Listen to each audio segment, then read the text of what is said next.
Oke, Assalamualaikum warahmatullahi wabarakatuh. Ketemu lagi dengan gua dari sekian lama nggak ngonten ya, soalnya gua kemarin fokus sama kerjaan dan akhirnya hari ini gua mulai ngonten lagi dan mungkin bakal jarang ngonten ya, mungkin seminggu sekali insya Allah. Oke, kali ini kita akan lanjut belajar PHP karena kemarin mentok di part 3 yaitu tentang materi variabel echo dan komen di PHP. Buat yang belum nonton, tonton dulu tutorialnya biar paham di part kali ini. Jadi di part kali ini kita bakal belajar tentang operator aritmatika, matematika penjumlahan, pengurangan, perkalian, pembagian menggunakan bahasa PHP. Jadi bahasa PHP bisa digunakan untuk menghitung. Yang simpel-simpel aja ya. Kalau untuk yang sampai advance atau expertnya ya bisa mungkin pakai yang namanya library. Tapi kita hanya bakal belajar natifnya aja. Yang dasar-dasarnya. Oke. Di sini gue bakal make sampai P untuk ngerunning codingan PHP-nya. Nah, jadi di sini gue udah nyiapin folder belajar. Letak folder belajar ini ada di dalam htdocs si sampai P dan gue udah ngebikin file yang namanya belajar.php. Oke, kita bakal masuk ke si sampai P. Jadi, ntar gue liatin file manager gue dulu. Nggak bisa di zoom. Oh, bisa. Sorry. Nah, jadi kita bakal masuk ke C atau tempat di mana kita ngesetting lokasi instalasi sistem PP-nya, tapi defaultnya sih bakal ditaruh di C, di volume C ini. Nah, di sini ada folder sam PP. Ntar gue gedein lagi kayaknya kurang gede, takutnya kalian ntar nggak kelihatan soalnya scale gua terlalu gede di sini jadi kecil banget. Oke, di sini kita masuk ke sam PP. Bentar view kayaknya ini deh. Oke, setelah itu masuk ke, kan tadi habis ke C ya, habis ke C, masuk ke SAM PP, terus masuk ke htdocs, htdocs, docs, sorry ini kecil banget tulisannya. Nah, setelah itu di sini tempat kalian ngebikin kodenya, di sini gua udah nyiapin folder belajar, ntar kalian bikin terserah kalian namanya apa, tapi gue bikin sini yang folder belajar. Terus di dalam folder belajar ada si file belajar.php, itu file yang gue buat di si VS Code ini. Gue ngodingnya kebetulan gue pakai VS Code yang biasanya gue pakai Sublime Text karena ya kebetulan gue lagi gak nginstal Sublime Text di laptop ini jadi gue pakai VS Code. Tapi untuk cara runningnya gak beda sih, beda tipis banget. Gue yakin kalian belum paham. Gue yakin kalian bakal paham. Oke. Setelah kalian udah nyiapin semua file itu di dalam htdocs, kita lanjut ngebuka bentar. Ini gue belum tutup eh device manager gue bentar. Anjir, nge-lag. Ntar gua oke udah close. Nah, setelah udah nyiapin file-file tadi, kita bakal ngebuka sampp ketik sampp aja di Windows Search kalian. Klik Windows terus kan ada search bar itu. Cari sampp terus buka. Nah, untuk di bagian Apache-nya pada bagian Apache ini klik start untuk nge-running Apache servernya yang bakal ngeksekusi kode PHP yang kan kita buat. Oke, langsung aja kita buat kode PHP-nya dengan cara PHP. Oke, sorry, nggak bisa autocomplete. Jadi dengan cara gini ya awalnya. Kurung, bukan kurung sih. Simbol lebih besar, lebih kecil dan lebih besar, terus tanda tanya PHP. Anjir, salah klik. PHP tanda tanya. Terus enter. Oke, sekarang kita coba tes. Evo tes. Ini buat ngetes ya. Kalau kodian kita working fine berjalan dengan sempurna menggunakan si sampai P ini. Karena kita pakai sampai berarti kita bakal ngakses localhost. Kita ketikkan aja lokal sebentar gua ketik URL-nya soalnya browser gua kekecilan. Kalian ntar buka ini localhost garis miring atau nyebutnya slash ya. Kita bakal nyebutnya slash garis miring slash nama folder yang di dalam htdocs tadi karena gue tadi ngebikinnya adalah belajar ya udah di sini bakal belajar slash nama filenya karena nama filenya adalah belajar.php udah slash belajar.php Oke, kita copy ya. Gua copy ini dan gua buka di browser. Boom, muncul. Oke, muncul si tesnya ini. Ntar gua gedein lagi sampai 250. Oke, udah kelihatan lah ya. Oke, jadi udah working fine, udah berjalan dengan sempurna, nggak ada error. Sekarang kita bakal belajar operator aritmatikanya. Tapi kita bakal menerapkan yang namanya variabel. Oke, jadi yang belum belajar variabel belajar dulu di tutorial sebelumnya. Jadi kita bakal mendeklarasi sebuah variabel yang pertama angka angka pertama yang value-nya adalah eh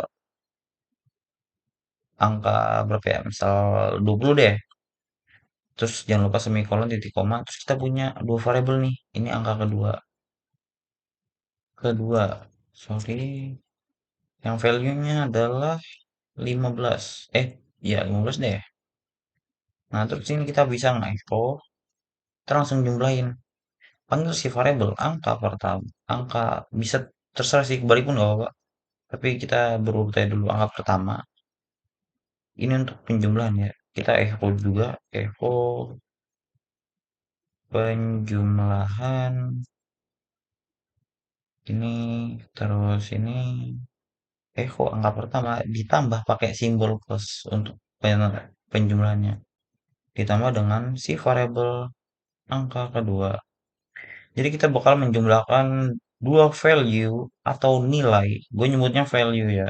Jadi di dalam dunia programming, developer biasanya itu nyebutnya value. Value itu si nilai dari suatu variabel. Nah, karena value dari variabel angka pertama adalah 20, 20 dan value variabel angka kedua ada 15. Terus kita jumlah. Kalau kita hitung secara manual kan hasilnya 35 nih. Dan kita coba nih, jangan lupa titik komanya. Udah kita save, kita buka lagi borosnya, kita refresh dan muncul 35. Benar sesuai hitungan manual. Oke, lanjut ke operasi berikutnya yaitu pengurangan. Pengurangan. Oke, save. Kita pakai minus saja ya. Pakai minus yang tadi plus sekarang minus. Itu dari pengurangan. Kita refresh. Oke, ini muncul nih. Pengurangan 5. Hasilnya 5 ya. Hasil dari pengurangan si angka pertama dan angka kedua adalah 5. Karena 20 kurang 15 ya emang 5. Oh ya, Bang, ini kok nggak bisa anu nih Bang ke baris baris bawahnya Bang? Kenapa lanjut di line itu sendiri atau di baris itu sendiri? Ya karena kita nggak nggunain tag BR. Jadi tag BR untuk ngebikin suatu break. Jadi kan ini ketika kita runningnya di apa? Di mana ya? Ketika kita runningnya di browser, kita harus pakai tag break untuk untuk memberitahu si browser bahwa ini adalah akhir dari baris. Jadi setelah kita tampilkan hasil penjumlahan, kita echo tag break. Tag break itu kayak gini ya, tag break. Ketika kita refresh, boom. Jadi lanjut di baris berikutnya. Oke. Jadi kita bisa kopas si tag BR-nya, terus kita, oke sorry. Kita lanjut di perkalian. Perkalian. Untuk perkalian kita nggak pakai simbol kali karena emang nggak ada simbol kali atau X, bukan X. Kita menggunakan yang namanya bintang. Di angka 8 kan ada bintang tuh. Nah, jadi untuk perkalian kita menggunakan bintang untuk melakukan operasi perkalian pada suatu data. Datanya ini, dua variabel ini. Kita refresh, oke muncul. Jadi ketika dikali hasilnya adalah 300. Oke, kita lihat. 20 kali 15 bener nggak 300 nih buat kalian yang maksudnya, ini gimana sih hitungnya? Ribet anjir. 20 kali 15 angkanya gede banget, Bang. Yaudah, kita coba pakai kalkulator. Kita buka ya kalkulator. Berapa tadi? 20 dikali 15. Enter tuh. Benar 300. Jadi pasti benar lah hasil perhitungannya nih. Sekarang kita coba yang pembagian. Kita coba pembagian. Untuk pembagian di sini kita pakai backslash. Bukan titik dua. Begini, bukan. Tapi pakai backslash. Ini untuk operator pembagian. Jadi untuk operatornya itu ada, operator aritmatikanya ada 4. Sesuai sama matematika dasar di SD ya. Coba kita bentar gua close kalkulatornya dulu. Kita masuk ke kalkulator ya. Anggap aja lah udah hitungannya bener ini udah pasti benar. kita refresh, oke, muncul hasilnya. Sorry, alarm gue bunyi barusan. Nah, itulah operator beberapa, bukan beberapa sih, semua operator matematika di dalam bahasa PHP. Ada penjumlahan, pengurangan, perkalian, pembagian. Nah, ini kan kita hanya mengoperasikan dua data atau dua value atau dua variabel. Gimana Bang kalau gue punya tiga variabel atau lebih? Ya udah tinggal tambah aja. Misalnya, gue punya variabel berikutnya adalah angka lain misalnya. Angka lain.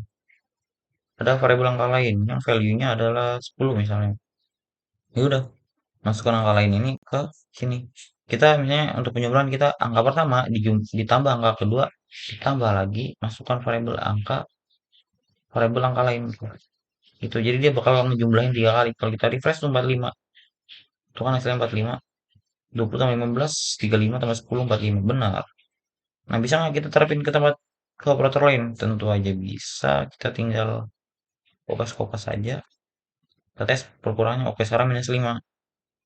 20 kurang 15, 5. 5 dikurang 10 ya benar minus 5. Oke. Untuk selanjutnya tinggal kalian explore aja sih. Kalian coba-coba aja. Sampai 3 variabel. Atau lebih mau 4, mau 100, kayak mau 10 berapa. Terserah bisa pastinya. Oke. Kayaknya sih cukup itu aja kontennya. Ntar gue lihat berapa menit sudah bikin video. Udah 11 menit ya lumayan lah. Oke, sama satu lagi deh mau kasih tahu. Jadi, yang barusan kita deklarasi variabel tadi itu, kita kan mendeklarasi suatu variabel atau ngebikin lah. Sebutannya deklarasi. Kita ngedeklarasiin tiga variabel ini, itu kan value-nya angka. Nah, angka ini nih punya tipe data yang kita pakai ini adalah tipe data integer. Untuk next part kita bakal belajar tentang tipe data. Gue nggak ingat kayaknya di part 3 udah ngebahas soal tipe data atau enggak. Ntar gue cek lagi kalau emang enggak gue bakal ngebahas semua tipe data.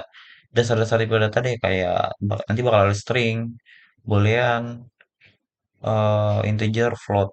Itu ada 4 tipe data. Kalian bakal cepet paham, gue yakin deh itu aja. Jadi untuk operator matematika bisa kalian explore lagi, bisa kalian gunain lebih banyak data, dan kalian mungkin bisa ngebikin kalkulator sederhana menggunakan bahasa PP. Oke, cukup itu aja konten gue kali ini. Ketemu lagi di next video dan jangan lupa semangat belajar.